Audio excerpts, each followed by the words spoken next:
Hello my dear student, good morning to all.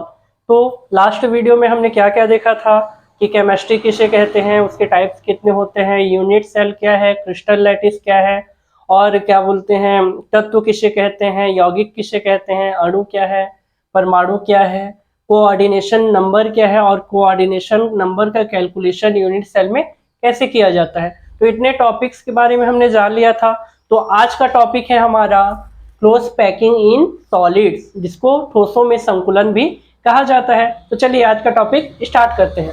तो सबसे पहले जो ठोसों में संकुलन है उसको समझने से पहले, ठोसों में जो संकुलन है उसको समझने से पहले हम क्या देखेंगे, कुछ फैक्ट के बारे में हम जानेंगे। क्या कि जो हमारे अवयवी कण होते हैं जिनसे मिलकर क्रिस्टल का निर्माण होता है, उनका जो स्ट्रक्चर होता है, जो व्यवस्था होता है, इस प्रकार से होता है कि उनमें जो रिक्त स्थान है एकदम कम रहे, मतलब उसमें रिक्त स्थान ना बचे और वो जितना ज्यादा पॉसिबल हो एक दूसरे के पास रहें, जिससे उनका जो घनत्व है और जो स्थायित्व है, स्टेबिलिटी हो, क्या रहे, अधिकतम रहे। क्यों? क्योंकि हम भी कहीं अगर हमको कुछ पैक करना रहता है, किसी बैग को लेते हैं जब हम, या किसी कार्टून को लेते हैं, तो हम उसमें कैसे पैक करते हैं, इस तरीके से हम पैकिंग करते हैं कि उसमें गैप ना बचे, बहुत ज्यादा सामान उसमें आ जाए, ज्यादा से ज्यादा हमारा सामान आ जाए। उसी तरह अगर क्रिस्टलों में संकुलन की, ठोसों में संकुलन की अगर हम बात करते हैं, तो अवयवी कण जो होते हैं उनकी व्यवस्था भी कुछ इस प्रकार से ही होती है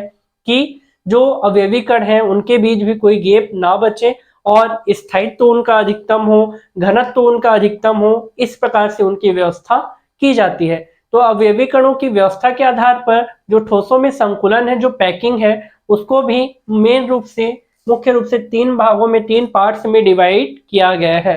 फर्स्ट है हमारा वन डायमेंशनल क्लोज पैकिंग, जिसे एक विमीय घनिष्ठ संकुलन भी कहते हैं। सेकंड है हमारा टू डायमेंशनल क्लोज पैकिंग, जिसे द्विविमीय घनिष्ठ संकुलन भी कहते हैं।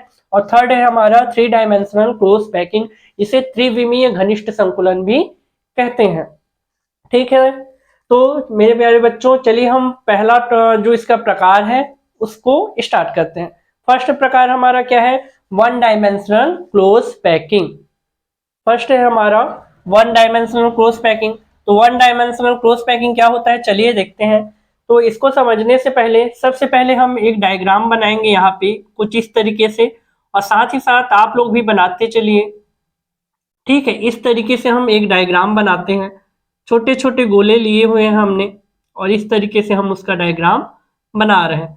तो ये जो छोटे छोटे गोले दिख रहे हैं आपको, ये क्या है? ये अवयवी कण है। ठीक है, क्योंकि हम ठोसों में संकुलन पढ़ रहे हैं, अवयवी कणों की अरेंजमेंट का जो मन की जो व्यवस्था होता है, किस तरीके से वो अरेंजमेंट होते हैं जिससे उनके घनत्व अधिकतम रहे, स्थायित्व अधिकतम रहे, उसी के बारे में हम देख रहे हैं।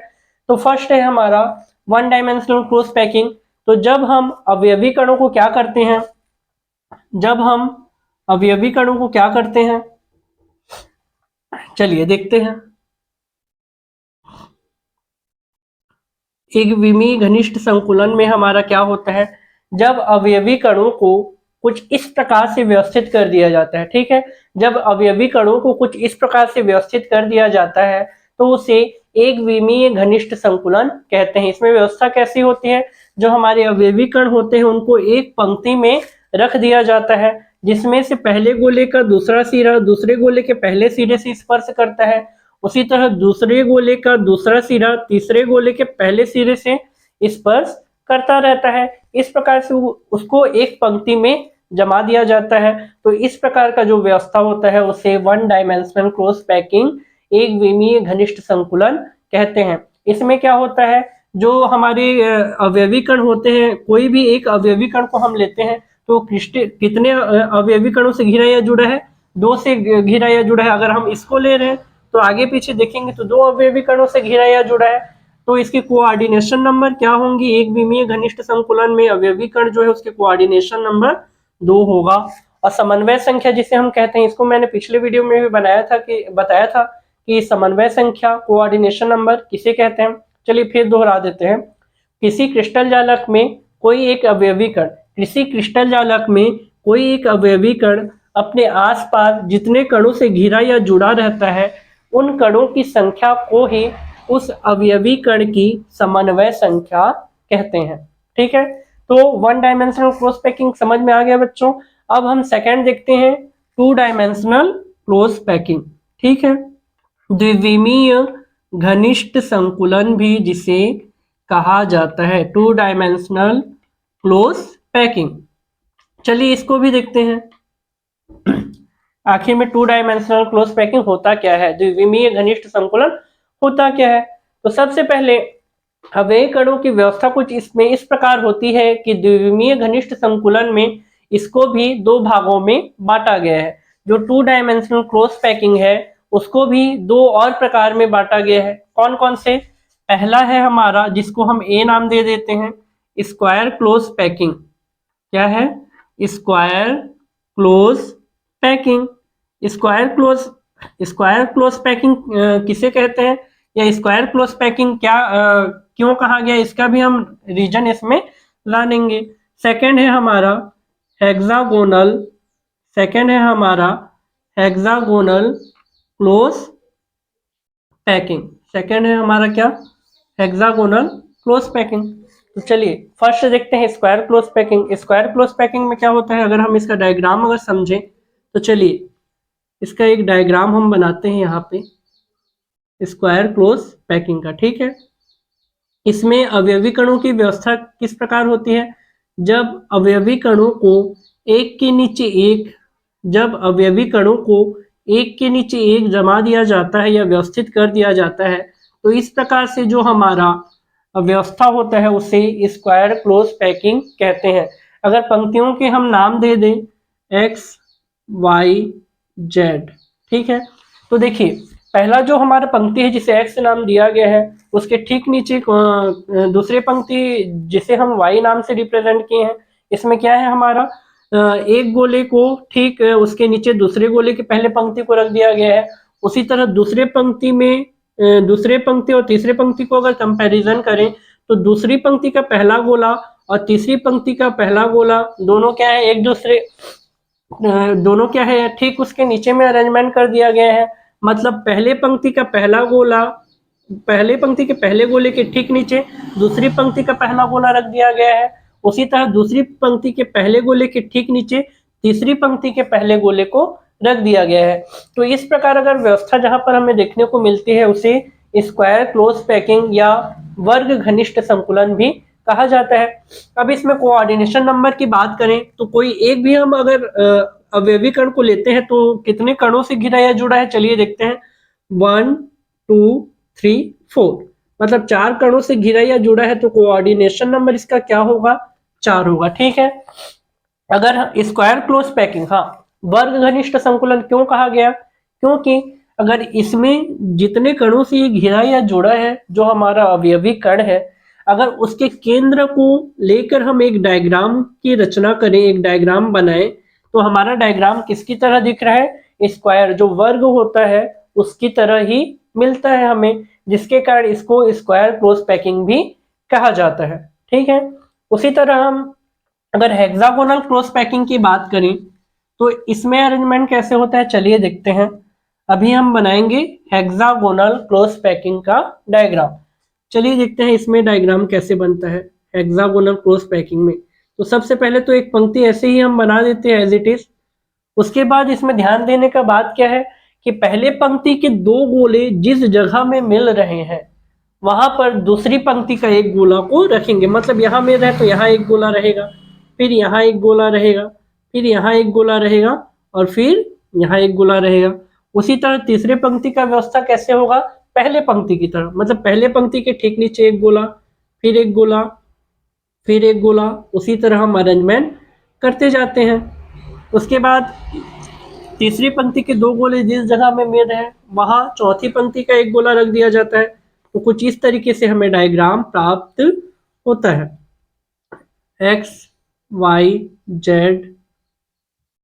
अगर देखिए अगर हम व्यवस्था की बात करें तो पहली पंक्ति का व्यवस्था समझ में आ गया। पहली पंक्ति के दो गोले जहां पर मिल रहे हैं वहां दूसरे पंक्ति का एक गोला को रख दिए हैं। तो इस प्रकार से व्यवस्था जहां हमें दिखने को मिलती है उसे क्या कहते हैं, हेक्सागोनल क्लोज पैकिंग कहा जाता है। अगर इसमें कोऑर्डिनेशन नंबर की बात करें तो कोई एक कण कितने कणों से यहाँ पर घिरा या जुड़ा है, 1 2 3 4 5 एंड 6, 6 कड़ों से घिरा या जुड़ा है तो कोऑर्डिनेशन नंबर इसमें क्या होगा, 6 होगा। ठीक है।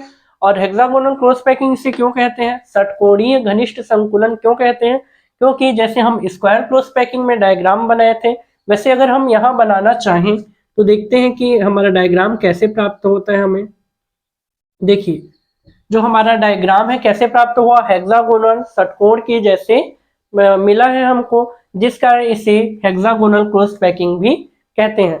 तो वन डायमेंशनल क्रॉस पैकिंग हमने जान लिया, टू डायमेंशनल क्रॉस पैकिंग भी हमने जान लिया। टू डायमेंशनल में भी कितने प्रकार मिल रहे हैं हमको, एक है स्क्वायर क्रॉस पैकिंग जिसका डायग्राम भी हमने देखा, एक है हेक्सागोनल क्रॉस पैकिंग जिसका डायग्राम भी हमने देखा। अब आते हैं हम थ्री डायमेंशनल क्रॉस पैकिंग में। ठीक है, अब हम किस में आते हैं, थ्री डायमेंशनल क्रॉस पैकिंग। तो एक्चुअल में थ्री डायमेंशनल क्रॉस पैकिंग क्या होता है, त्रिविमीय घनिष्ठ संकुलन जिसको कहा जाता है, थ्री डायमेंशनल क्रॉस पैकिंग। ठीक है मेरे प्यारे बच्चों, थ्री डायमेंशनल क्रॉस पैकिंग। चलिए देखते हैं थ्री डायमेंशनल क्रॉस पैकिंग आखिर में होता क्या है। ठीक,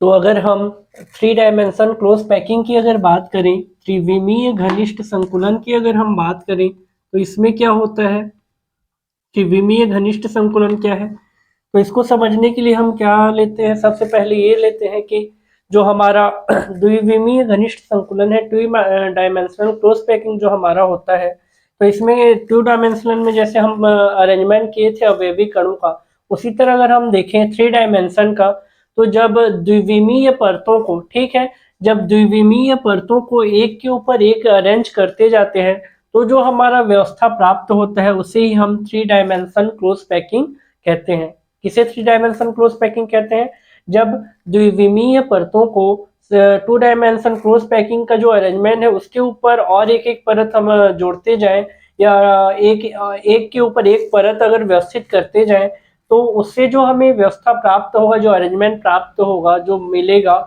उसे हम थ्री डायमेंशन क्रॉस पैकिंग कहते हैं। जैसे हम स्क्रीन पे हम देख सकते हैं कि थ्री डायमेंशन जो क्रॉस पैकिंग है उसका डायग्राम स्क्रीन पे शो हो रहा है। तो इसमें जैसे देखिए एक परत के ऊपर दूसरे परत जिसको कलर में रिप्रेजेंट किया गया है, दिख रहा है स्क्रीन पे आप लोगों को, तो एक परत के ऊपर दूसरे परत को अरेंजमेंट किया गया है। इसी तरह कई डायग्राम ऐसे होते हैं जो तीन परतों को मिला के भी बनाया जाता है। ठीक है, तो थ्री डायमेंशन क्रॉस पैकिंग में एक परत के ऊपर दूसरी परत तीसरी परत ऐसे जब व्यवस्था कर दिया जाए, तो इस प्रकार की व्यवस्था को ही थ्री डायमेंशन क्रॉस पैकिंग कहते हैं।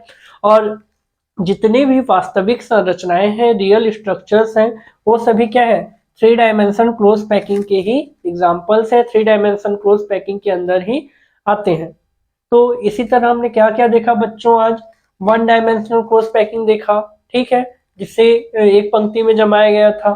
टू डायमेंशनल क्रॉस पैकिंग देखा, जिसमें क्या गया था, इसमें भी दो प्रकार बताए गए थे, एक स्क्वायर क्रॉस पैकिंग और दूसरा है हमारा हेक्सागोनल क्रॉस पैकिंग, और उनका भी डायग्राम हमने देखा था कि किस तरीके से उसमें कोऑर्डिनेशन नंबर हमें मिला था और उसका शेप कैसे था। थर्ड हमने देखा थ्री डायमेंशनल क्रॉस पैकिंग, जिसे भी हमने स्क्रीन पे देखा, इसका जो स्ट्रक्चर है किस तरीके से जो अवयवी कण है वो व्यवस्थित रहते हैं। ठीक है, तो उम्मीद करता हूँ आज का वीडियो आपको जरूर पसंद आया होगा। इसी तरह आप अपना सपोर्ट देते रहें और हमारे चैनल से जुड़े रहें। Thank you so much for watching.